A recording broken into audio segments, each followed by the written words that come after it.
ہمارے پاس ایک اللہ کی بہت بڑی نعمت آنے والی ہے، ایک ایسا مہینہ آنے والا ہے کہ جس کی شان بڑی نرالی ہے۔ اس مہینے کی شان کیسی ہے، اس کے بارے میں نبی پاک علیہ الصلوۃ والسلام جب رجب آتا تھا نا تو میرے آقا یہ دعا فرمایا کرتے، اللہم بارک لنا فی رجب و شعبان و بلغنا رمضان، اے رب کریم رمضان ہمیں رجب اور شعبان میں برکت عطا فرما اور ہمیں رمضان سے ملا دے۔ رجب کا احترام کرنا یہ اللہ کو کتنا محبوب ہے۔ حضرت عیسیٰ روح اللہ علی نبینا علیہ الصلوۃ والسلام کے دور کا میں آپ کو ایک واقعہ سناتا ہوں کہ ایک شخص تھا، ایک مدت سے ایک عورت کے بارے میں اس کے دل میں برے خیالات تھے، اور ایک بار اس کو موقع ملا، اس عورت پر اس نے کنٹرول حاصل کر لیا۔ قریب تھا کہ وہ گناہ کرتا، اس نے دیکھا کہ لوگ چاند دیکھ رہے ہیں تو پوچھا یہ مسلمان، وہ مسلمان بھی نہیں تھا، غیر مسلم تھا، تو اس نے کہا یہ لوگ کس چیز کا چاند دیکھ رہے ہیں، کس مہینے کا چاند دیکھ رہے ہیں؟ تو کہا مسلمان جو ہیں رجب کے مہینے کا چاند دیکھ رہے ہیں۔ اللہ اکبر! جب اس نے سنا کہ رجب آ گیا ہے وہ اس عورت سے دور ہو گیا، گناہ سے باز رہا۔ اللہ کریم نے حضرت عیسیٰ علیہ السلام پر وحی بھیجی کہ اے عیسیٰ اس شخص کے پاس جاؤ، اس سے ملاقات کرو۔ جب آپ اس کے پاس گئے، اپنی تشریف آوری کا سبب بیان کیا۔ اللہ اکبر! جب اس نے سنا اس کا دل نور اسلام سے جگمگا اٹھا، کلمہ پڑھ کر مسلمان ہو گیا۔ تو پتہ یہ چلا کہ پہلے زمانے میں صرف مسلمان نہیں، غیر مسلم بھی اس مہینے کا ادب کیا کرتے تھے۔ رجب کے ورڈز کتنے ہیں؟ 3، را، جیم اور با۔ سبحان اللہ! علماء کہتے ہیں اس کی انٹرپریٹیشن بڑی خوبصورت علماء نے بیان کی۔ را سے مراد رحمت الہی، جیم سے مراد بندے کے جرم، با سے مراد بر یعنی بھلائی۔ گویا اللہ کی رحمت یہ اعلان کر رہی ہے کہ میری رحمت اور میری بھلائی کے درمیان میرے بندوں کے جرموں کو کر دو تاکہ میری رحمت اس کی بخشش فرما دے۔ This is the time to repentance۔ رجب توبہ کا مہینہ۔ سبحان اللہ! رجب کے بارے میں آتا ہے کہ رجب اللہ کا مہینہ ہے، احادیث میں ملتا ہے رجب اللہ کا مہینہ ہے۔ آقا فرماتے الشعبان شہری، شعبان میرا مہینہ ہے اور رمضان میری امت کا مہینہ ہے۔ تو یہ بہت خوبصورت سیکوینس شروع ہو رہی ہے۔ یہ مہینے ضائع کرنے والے نہیں، ہاں یہ مہینے اللہ کی رحمت کو لوٹنا ہے اس مہینے میں۔ اور سبحان اللہ! ایک بہت خوبصورت بات میں بتاؤں کہ نبی پاک علیہ الصلوۃ والسلام فرماتے ہیں 5 راتیں ایسی ہیں جس میں دعا رد نہیں ہوتی۔ حدیث پاک فرمایا رجب کی پہلی رات، 15 شعبان شب برات جو ہوتی ہے، ٹھیک ہے، پھر فرمایا جمعرات اور جمعے کے درمیان کی رات، نمبر 4 عید الفطر کی چاند رات، نمبر 5 عید الاضحیٰ کی چاند رات۔ اور رجب کے روزوں کی تو کیا بات ہے، احادیث میں یہ فضیلت آتی ہے جو رجب میں پہلے دن کا روزہ رکھے، پہلے رجب کا 3 سال کے گناہوں کا کفارہ ہے، دوسرے دن کا روزہ رکھے 2 سال کے گناہوں کا کفارہ، اور تیسرے دن کا روزہ رکھے تو 1 سال کے گناہوں کا کفارہ۔ پھر پورا رجب جو ہے وہ ہر روزہ جو ہے وہ 1 مہینے کے گناہوں کا کفارہ ہے۔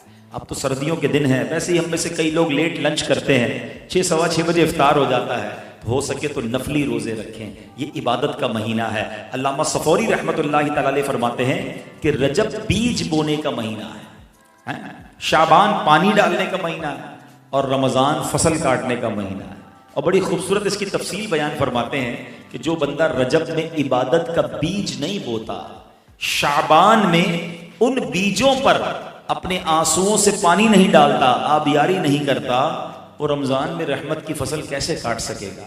تو this is the time to prepare yourself. یہ تو وقت آ گیا مسجد کی طرف آنے کا، تلاوت کرنے کا، روزے رکھنے کا۔ اگر کوئی دوری ہو گئی ہے عبادت سے تو پھر جڑ جائیں، اور رحمتوں والے مہینے شروع ہو رہے ہیں۔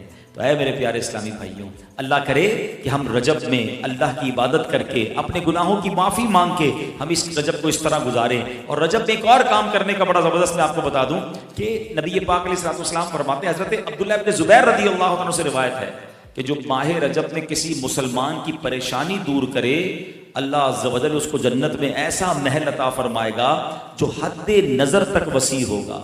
تم رجب کا اکرام کرو، اللہ کریم 1000 کرامتوں کے ساتھ تمہارا اکرام فرمائے گا۔ اللہ کرے کہ ہماری کوئی نماز قضا نہ ہو، ہم اس میں نفلی روزے رکھیں، اس پہ درود پاک کی کثرت کریں، استغفار کی کثرت کریں۔ اللہ کا مہینہ ہے، خوب اللہ کی طرف لو لگائیں کہ یا اللہ تیرا مہینہ آ گیا، بندہ بھی تو میں تیرا ہوں، میرے مولا تو میری مغفرت فرما دے۔ اللہ ہمیں اس مہینے کی برکت عطا فرمائے۔ نبی پاک علیہ السلام فرماتے ہیں بے شک صدقہ کرنے والوں کو صدقہ قبر کی گرمی سے بچاتا ہے، اور بلا شبہ مسلمان قیامت کے دن اپنے صدقے کے سائے میں ہوگا۔ جب سایہ نہیں ہوگا، جب بہت گرمی ہوگی، جب بڑی تپش ہوگی، سوچو صدقہ کرنے والا کتنا خوش نصیب ہے، اور وہ اور خوش نصیب ہے جو روزانہ کچھ دنوں کے بعد جب موقع ملتا ہے دیتا ہی رہتا ہے، میرا سایہ بڑا ہو جائے، میں اس گرمی میں کہیں تپش پہ مارا نہ جاؤں۔ اگر اس نیت سے صدقہ دو کہ مولا کریم قیامت کے دن کی گرمی سے بچا لیجیے تو انشاءاللہ صدقہ دینے کا لطف بھی اور آئے گا۔ یا الہی گرمی محشر سے جب پھڑکے بدن دامن محبوب کی ٹھنڈی ہوا کا ساتھ ہو، یا الہی جب زبانیں باہر آئے پیاس سے ساقی کوثر شہے جود و عطا کا ساتھ ہو۔ اے میرے بیچ اسلامی بھائیوں، صدقہ دینے میں بڑی جس کو کہنا خوشی دلی کے ساتھ آگے بڑھ بڑھ کر ان موقعوں سے فائدہ اٹھانا چاہیے۔ صدقہ عمر میں اضافے کا بھی باعث بنتا ہے۔ جی ہاں، بڑا کمال کا واقعہ ہے۔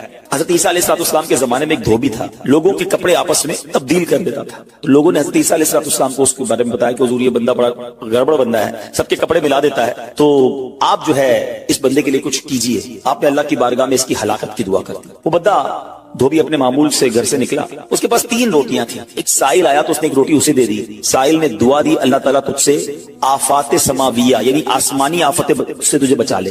دھوبی نے اس دعا سے بڑا متاثر ہوا، ایک اور روٹی دے دی۔ اس سائل نے دعا کی کہ اللہ تعالیٰ تجھے جملہ آفتوں سے محفوظ رکھے۔ اس نے تیسری روٹی بھی دے دی تو دھوبی سے اس سائل نے دعا کی اللہ تعالیٰ تجھے توبہ کی بھی توفیق عطا فرما۔ اب ایک بڑا سانپ جو ہے اس کی گٹھڑی میں داخل ہو چکا تھا، کیونکہ اب اس کی ہلاکت کی دعا ہو گئی تھی۔ اس سانپ کی گویا قدرتی یہ ڈیوٹی لگائی گئی تھی کہ اس دھوبی کو کاٹنا ہے۔ جب دھوبی کپڑے لینے کے ارادے سے اس نے گٹھڑی کے اندر ہاتھ ڈالا تو فرشتے نے اس سانپ کو لوہے کی ایک لگام ڈال دی اور وہ دھوبی سلامتی کے ساتھ واپس آ گیا۔ دھوبی کو پتہ ہی نہیں چلا کیا ہوا۔ لوگوں نے حضرت عیسیٰ علیہ السلام سے عرض کی کہ اے روح اللہ، دھوبی تو صحیح سلامت واپس آ گیا، آپ نے تو اس کی ہلاکت کی دعا کی تھی، آپ تو اللہ کے نبی ہیں، ذرا سنو۔ حضرت عیسیٰ علیہ السلام نے دھوبی کو بلایا، فرمایا بتاؤ تم نے کون سی بھلائی کی ہے؟ کہتا 3 روٹیاں تھیں، تینوں اللہ کی راہ میں صدقہ کی، اور وہ مجھے فقیر جو تھا وہ ہاتھ اٹھا کر جھولیاں اٹھا کر دعائیں دیتا رہا۔ تو آپ علیہ السلام نے سانپ سے پوچھا کہ تم نے اسے قتل کیوں نہیں کیا؟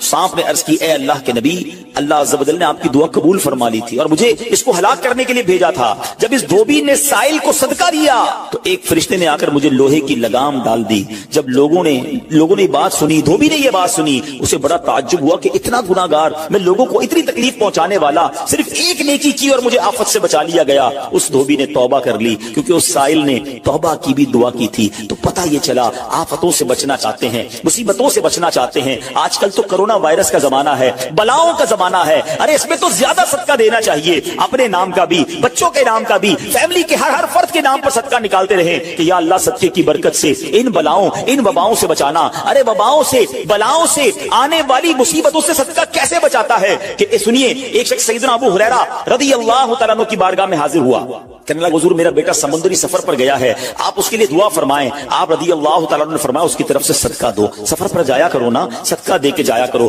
بیٹا یا فیملی کا کوئی فرد سفر پر ہے، صدقہ دو کہ خیر سے واپس آ جائے۔ سیدنا ابو ہریرہ رضی اللہ تعالیٰ عنہ نے فرمایا سمندری سفر پر ہے اس کے لیے صدقہ دو۔ اس وقت سمندر میں موجیں اٹھ رہی تھی، یہاں باپ اور حضرت ابو ہریرہ رضی اللہ تعالیٰ عنہ میں گفتگو ہو رہی ہے، عین اسی وقت ادھر سمندر میں موجیں اٹھ رہی تھی، جہاز ڈوبنے کے قریب تھا، ادھر اس کے والد نے اللہ کی راہ میں صدقہ دیا، اور وہاں کہنے والے کو کہتے ہوئے سنا گیا اے سواروں تمہارے لیے سلامتی ہے، بے شک اللہ تعالیٰ نے فدیہ قبول فرما لیا۔ بیٹا سفر سے واپس آیا، اپنے والد کو سارا واقعہ سنایا کہ جہاز موجوں میں تھا، قریب تھا کہ ڈوب جاتا، مگر پھر ایک ندا آئی کہ تمہارے لیے جو صدقہ دیا گیا ہے وہ قبول کر لیا گیا ہے۔ تو اے میرے بیچ اسلامی بھائیوں، میں نے آپ کو احادیث بھی سنائی ہیں، آپ کو واقعات بھی سنا رہا ہوں کہ صدقہ بلاؤں کو ٹالتا ہے، صدقہ بیماریوں کو ٹالتا ہے۔ آپ میں نبی پاک علیہ الصلوۃ والسلام کی زبانی ایک خوبصورت واقعہ آپ کو سناتا ہوں۔ پیارے آقا علیہ الصلوۃ والسلام نے ہی یہ واقعہ صحابہ کرام کو سنایا۔ واقعہ کیا ہے؟ میرے آقا فرماتے ایک عورت کے منہ میں لقمہ تھا، کھانا کھا رہی تھی، ہاتھ میں لقمہ اور منہ میں ڈال لیا، اتنے میں دروازے پر ایک سائل آیا۔ وہ عورت کیسی توکل والی، کیسی صدقہ دینے والی، کتنا اللہ کی راہ میں خرچ کرنے والی تھی کہ وہ لقمہ اس نے منہ سے روکا اور سائل کو دے دیا کہ یہ کھا لے، میں بھوکی ٹھیک ہوں، یہ بیچارہ غریب ہے، دے دیا اس۔ چھوٹی سی بات تھی، ایک لقمہ کیا ہوتا ہے؟ کچھ لوگ ہی کہتے ہیں پیسے ہی تھوڑے ہیں جیب میں، 5 10 15 روپے 50 روپے 100 روپے کے صدقے سے کیا ہوگا، میں تو خود غریب ہوں۔ سنو ایک ہی لقمہ تھا نا، دیگ نہیں تھی بریانی کی، ایک لقمہ تھا، اور یہ واقعہ سرور کائنات علیہ السلام اپنے صحابہ کو سنا رہے ہیں۔ فرمایا وہ لقمہ اس عورت نے روکا اور فقیر کو دے دیا. اب اس عورت کے کچھ عرصے بعد بچے کی ولادت ہوئی. بچہ تھوڑا سا بڑا ہوا, باہر ماں کے ساتھ چلنے لگا, گھومنے پھرنے لگا. تو باہر گیا تو ایک بھیڑیا آیا, اور بھیڑیا آ کر اس کے بچے کو اس نے منہ سے پکڑا اور بھاگ. ماں پیچھے بھاگ رہی, میرا بیٹا میرا بچہ, اور بھیڑیا آگے بھاگ رہا ہے. اللہ اکبر. اللہ تبارک و تعالی نے ایک فرشتے کو حکم دیا کہ بھیڑیے کے پیچھے جاؤ, اس کے منہ سے بچہ چھین کر لاؤ اور اس کی ماں کے حوالے کر دو, اور ماں کو کہہ دینا اللہ عز و جل نے تم پر سلام بھیجا ہے اور فرمایا ہے کہ یہ لقمے کے بدلے لقمہ ہے. بات آئی سمجھ میں؟ اپنا لقمہ جو تم نے میری راہ میں دیا تھا, بھیڑیا کے لقمے سے تمہارے بیٹے کو بچایا ہے تمہارے رب نے. اللہ نے سلام بھیجا ہے. اے میرے میٹھے اسلامی بھائیو, یہ حدیث بتا رہی ہے کہ گناہ نیکی جو تھوڑی سی بھی ہو نا, وہ ضائع نہیں کی جاتی, وہ اللہ کے یہاں محفوظ ہے. جمعے کے خطبے میں ایک حدیث سنتے ہیں, البر لا یبلا والذنب لا ینسا والدیان لا یموت. سن لو, نیکی پرانی نہیں ہوتی, گناہ بھلایا نہیں جاتا, اور فیصلہ کرنے والا جو رب عز و جل ہے اسے موت نہیں آتی ہے. اب ہمیں سوچنا ہے کہ ہم نیکی کر بھی رہے ہیں کہ نہیں, کہ گناہ کر کر کے اپنے اکاؤنٹ کو بھری جا رہے ہیں. یہ چھوٹے چھوٹے صدقے جب موقع ملے, ماشاءاللہ ہم جمعہ پڑھنے جاتے ہیں, کل بھی جائیں گے. مسجدوں میں ہم نے دیکھا ہوگا مسجد کا ڈبہ آتا ہے سامنے, کچھ نہ کچھ ڈال دیا کرو اس نیت کے ساتھ کہ یار تھوڑے اور جمع کرا دوں اپنی آخرت میں, تھوڑے اور اپنے پیسے جمع کرا, تھوڑے اور آگے چلے جائیں. اور یہ میں ایسے ہی خود نہیں کہہ رہا, سبحان اللہ. میں آپ کو بڑی خوبصورت 2-3 حدیثیں سناتا ہوں. پہلے تو یہ سمجھیے کہ آج کل دنیا میں اور آپ یہ چاہتے ہیں کہ ہمارے جو پیسے ہیں نا سیکیور رہیں. آج کل بڑا عجیب معاملہ ہے, اچانک آگ لگ جاتی ہے, کسی کے پیسے چوری ہو جاتے ہیں, لوگ پریشان رہتے ہیں, سیکیورٹی مل جائے. ٹھیک ہے, تو میں آپ کو ایک حدیث سنانے جا رہا ہوں. نبی پاک علیہ الصلوۃ والسلام فرماتے ہیں, اللہ کے حبیب علیہ الصلوۃ والسلام فرماتے ہیں کہ رب عز و جل فرماتا ہے, یعنی یہ حدیث قدسی ہے. اللہ فرماتا ہے, اے ابن آدم, اپنے خزانے میں سے میرے پاس کچھ جمع کر دے. اپنے پیسوں میں سے کچھ پیسے میرے پاس جمع کر دے. میں حدیث کا خلاصہ عرض کر رہا ہوں. نہ جلے گا, نہ ڈوبے گا, نہ چوری کیا جائے گا. سنو کیسی سیکیورٹی ہے. انشورنس آج کل لوگ کراتے ہیں جس میں بعض اوقات حرام انشورنس ہوتی ہے. میں آپ کو سبحان اللہ ایک ایسی گارنٹیڈ مدنی انشورنس بتا رہا ہوں کہ رب فرما رہا ہے, اللہ فرما رہا ہے, اپنا مال میرے پاس جمع کرا دے. نہ جلے گا, نہ ڈوبے گا, نہ چوری ہوگا. اور اللہ فرماتا ہے میں اس وقت تجھے پورا بدلہ دوں گا جب تو اس کا زیادہ ضرورت مند ہوگا. کون سا وقت ہوگا وہ؟ قیامت کا دن, جب بچہ ماں کے پاس جائے گا نا, ماں ایک نیکی دے دے, ماں پھنس گیا ہوں, ایک نیکی چاہیے. ماں اس ایک نیکی میں بھی بیٹے کی مدد نہیں کرے گی. ماں جائے گی اولاد کے پاس کہ بیٹا میرا گناہ لے لو, اولاد کہے گا ماں سے کہ نہیں میں تمہاری مدد نہیں کر سکتا. باپ بیٹے کی ہیلپ نہیں کرے گا. ایسا حال, مگر کون حامی ہوگا؟ اللہ اکبر. میرے اعلیٰ حضرت سے پوچھو, فرماتے ہیں رضا ان کے سوا رضا کوئی حامی نہیں جہاں. کہاں؟ قیامت کے دن کیا ہوگا؟ ان کے سوا رضا کوئی حامی نہیں جہاں. گزرا کرے پسر پہ پدر کو خبر نہ ہو. بیٹے پہ گزرے گی, باپ بھی جواب نہیں دے گا. ذرا تصور کریں, امیجن کریں, قیامت کا دن ہوگا, کسی کا نامہ اعمال تولا جا رہا ہو اور ایک نیکی کی وجہ سے وہ پھنس جائے. گناہ ایک زیادہ ہے, پلڑا بالکل ایک نیکی کی وجہ سے نیچے ہے. کتنا یاد آئے گا کہ کاش تھوڑا اور صدقہ کر دیتا, کاش 2 رکعت نفل پڑھ لیتا. نفل چھوڑ دیتے ہو نا, نفل ہی ہے نا, درود نہیں پڑھتے, ذکر الہی نہیں کرتے, چھوٹی چھوٹی نیکی سمجھ کر چھوڑتے ہو. اگر یہ چھوڑتے وقت خیال آئے نا کہ کہیں ایسا نہ ہو کہ وہی ایک نیکی کم پڑ گئی اور میں اللہ نہ کرے جہنم میں نہ ڈال دیا جاؤ. فَأَمَّا مَن ثَقُلَتْ مَوَازِينُهُ, جس کی تولے بھاری ہو گئی, قرآن کہتا ہے فَهُوَ فِي عِيشَةٍ رَاضِيَةٍ, وہ من مانتے چین میں, عیش میں ہوگا. اور جس کی تولے ہلکی پڑ گئی, وَأَمَّا مَن خَفَّتْ مَوَازِينُهُ فَأُمُّهُ هَاوِيَةٌ وَمَا أَدْرَاكَ مَا هِيَ نَارٌ حَامِيَةٌ, جس کی تولے ہلکی پڑ گئی, وہ نیچا دکھانے والی گود میں ہے. اور وہ کیا ہے تم نے کیا جانا؟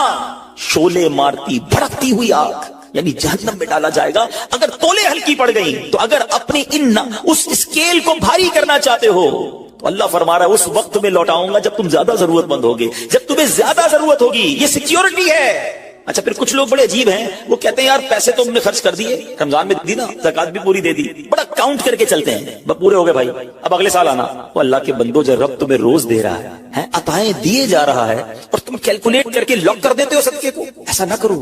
میں آپ کو ایک اور حدیث سناتا ہوں. اللہ کے حبیب صلی اللہ تعالی علیہ وسلم فرماتے ہیں, پیارے آقا نے فرمایا مال کو روک کر نہ رکھو, روک کر نہ رکھو, کہیں یہ نہ ہو کہ تم سے بھی روک لیا جائے. ہاں ہمارے لیے تو نہیں روکا جا رہا نا. مثال کے طور پہ دکاندار بیٹھے ہوں گے یا بزنس کمیونٹی کے لوگ بیٹھے ہوں گے, آپ کا مثال کے طور پہ مہینے کا 1 لاکھ روپے کا خرچہ ہے. کبھی کبھی ایسا بھی ہوتا ہے پہلے 2-3 دنوں میں 1 لاکھ روپے ہو جاتے ہیں پورے, تو کیا تالا لگاتے ہو کہ چلو بھائی پورے مہینے کا ہو گیا, 27 دن بعد آئیں گے؟ نہیں, آنے تو جتنا آ رہا ہے. ہم آنے والی سائڈ تو نہیں روک رہے, ہاں خرچ اللہ کی راہ میں کرنے والی روک لیتے ہیں.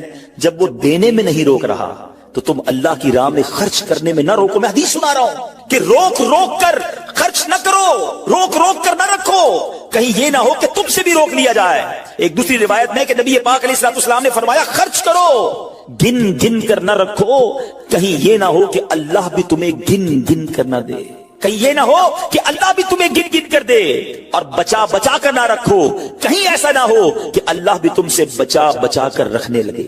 ادھر سے رک گیا نا, عطائیں رک گئی تو کہاں جائیں گے آپ دیکھیں. اچھا آج کے دور میں تھوڑا سا آپ سروے کر لیں, جتنے لوگ آپ کو صدقہ خیرات چیریٹی کرنے والے, کھانا کھلانے والے, آپ کو جو لوگ ملیں گے نا, آپ دیکھیں ان کا سرمایہ بڑھ ہی رہا ہوتا ہے, ان کا مال میں اضافہ ہی ہو رہا ہوتا ہے, کیونکہ اللہ پاک انہیں دنیا میں بھی نواز رہا ہوتا ہے. تو ہے میرے میٹھے اسلامی بھائیوں, پھر کتنی چیزیں آپ دیکھیں کہ بچ رہی ہیں, بلاؤں سے بچ رہے ہیں, آفتوں سے بچ رہے ہیں, رزق میں اضافہ, بری موت سے بچاؤ, قیامت کے دن اپنے صدقے کے سائے میں بندہ رہے, دنیا میں مال میں اضافہ, یعنی بینیفٹ ہی بینیفٹ ہے, فائدہ ہی فائدہ ہے اللہ کی راہ میں خرچ کرنا.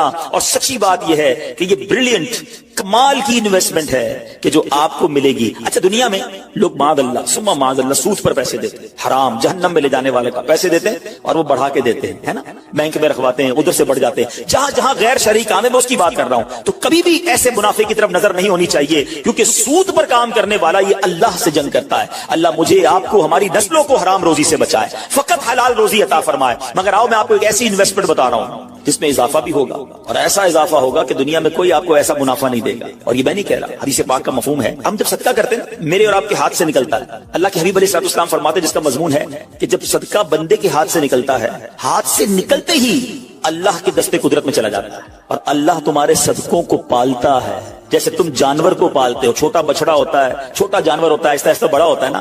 فرمایا جب بندہ کھجور کا صدقہ دیتا ہے نا, قیامت کے دن اس کھجور کے صدقے کا رب کریم اسے احد پہاڑ جتنا ثواب عطا فرمائے. بڑھتا جائے گا بڑھتا جائے گا, تھوڑا تھوڑا صدقہ بھی قیامت کے دن اللہ نے چاہا پہاڑوں کی مانند ملے گا.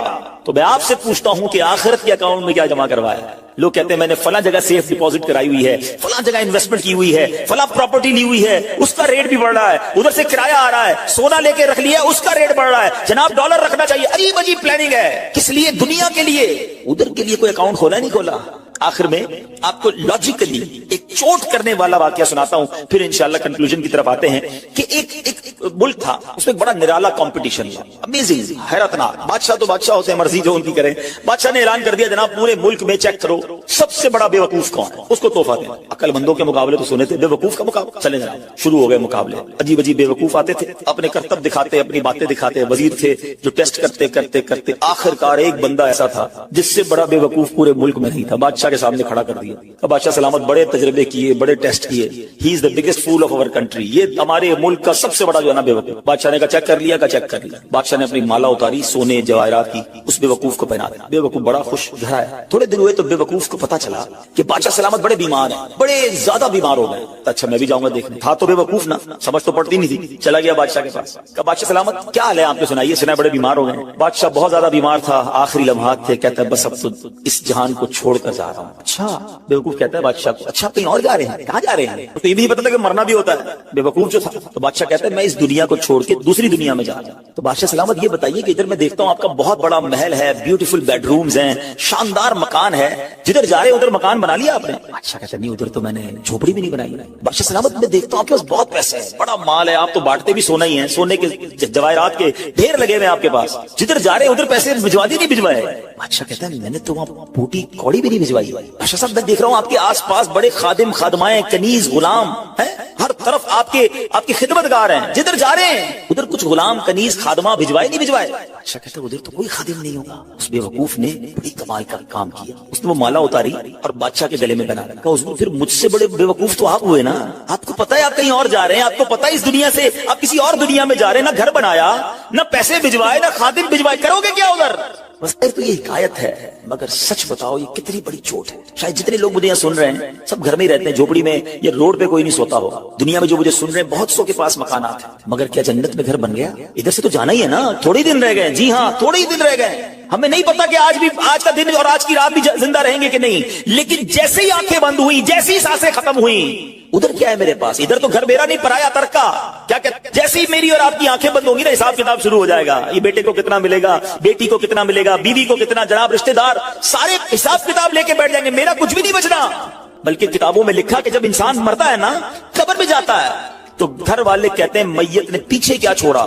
فرشتے کہتے ہیں میت نے آگے کیا بھیجا ہے؟ بتاؤ نا کیا بھیجا ہے ادھر گھر ریڈی ہے کہ نہیں؟ ادھر کچھ پیسے، ادھر کوئی ڈپوزٹ جو اللہ فرما رہا ہے اپنا خزانہ میرے پاس جمع کروا، میں تجھے لوٹاؤں گا، میں نے جمع کروایا کہ نہیں؟ یہ سوچنے والی بات ہے. یہ سب ادھر رہ جائے گا، کتنا کھا لوں گا میں، کتنا پہن لوں گا، جو بڑا ہوا وہ ادھر ہی رہ جانا ہے. ادھر بھیج دوں کیونکہ وہاں اکیلا ہوں گا، میرے اعمال تولے جائیں گے اور مجھے پتا ہے گناہ ہی گناہ ہے، خطائیں ہی خطائیں ہیں.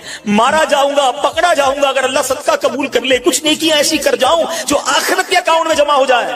اے میرے میٹھے اسلامی بھائی، خدا را آج یہ ذہن بنا لیجیے کہ جب بھی اللہ کی راہ میں خرچ کرنے کی باری آئے تو اس کو برڈن فیل نہ کریں، بوجھ فیل نہ کریں، سعادت فیل کریں، محسوس کریں کہ یا اللہ تیری مہربانی، پھر موقع دیا اپنے اکاؤنٹ میں جمع کرانے کا.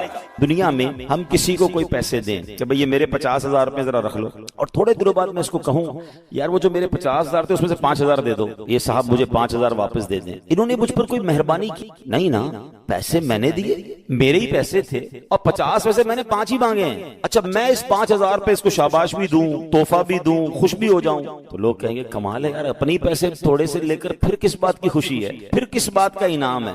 ٹھیک ہے نا، کوئی کمال نہیں ہے اس بندے کا جس کے پاس ہم پیسے رکھوا کے ہمارے ہی پیسے اس میں سے بھی تھوڑے لے لیں. میرے رب کی شان دیکھیں کہ مال کون دیتا ہے؟ اللہ دیتا ہے. اچھا اللہ اپنے مال میں سے فرماتا ہے میری راہ میں خرچ کر لو. اچھا ہم خرچ کر بھی لیں تو کمال کیا کیا، دیا اسی نے تھا. بلکہ مزے کی بات پتہ ہے کہ صرف مال نہیں دیتا، مال تو بہت سو کو دیا ہے، پھر اللہ خرچ کرنے کی توفیق بھی اللہ ہی دیتا ہے. دنیا میں سے بہت سارے لوگ ہیں جن کو اللہ نے بہت دیا ہے، توفیق نہیں دی ہے، اربوں پتی ہیں، زکات نہیں نکلتی ہے. نفلی صدقات کی بات تو بعد میں آئے گی نا، جو فرض ہے جو ضروری ہے دینا وہ نہیں نکلتا کیونکہ توفیق نہیں ہے، دل نہیں چلتا.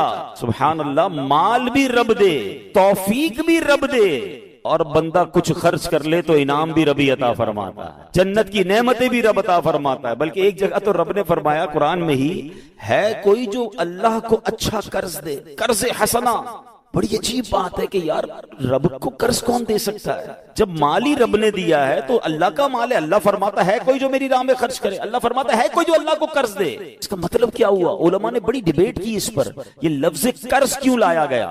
تو اس کے پیچھے علماء نے جو ریزن بیان کیا کہ دنیا میں جب آپ کسی کو تحفہ دیتے ہیں نا تو واپسی کی امید نہیں ہوتی اور رکھنی بھی نہیں چاہیے. تحفے کا مطلب تو آپ نے دے دیا نا، گفٹ ہے. کچھ لوگ تو تحفہ دے کر بھی امید رکھ رہے ہوتے ہیں، آج میں نے دیا ہے دیکھو کل کیا دے گا. تحفہ بھی غرض کے ساتھ، تحفہ بھی کنڈیشن کے ساتھ. تحفہ کنڈیشن کے ساتھ نہیں ہوتا. گفٹ دیا تو دیا، اچھے دل سے دیا کرو. لیکن جب آپ قرض دیتے ہیں نا تو آپ کو پتا ہوتا ہے یہ واپس آنا، جبھی تو قرض ہے. آپ تو کنڈیشن بھی لگاتے ہیں، چیک بھی کرتے ہیں کس کو دے رہا ہوں، واپس دے گا نہیں دے گا. اللہ اکبر. فرمایا جو رب نے قرآن میں فرمایا نا، ہے کوئی جو اللہ کو اچھا قرض دے اور اللہ اس کو پھر بڑھا کے لوٹائے گا. تو اس کا مطلب یہ ہے کہ دینے والا اللہ کی راہ میں یقین رکھے کہ جو میں دے رہا ہوں یہ مجھے ضرور واپس ملے.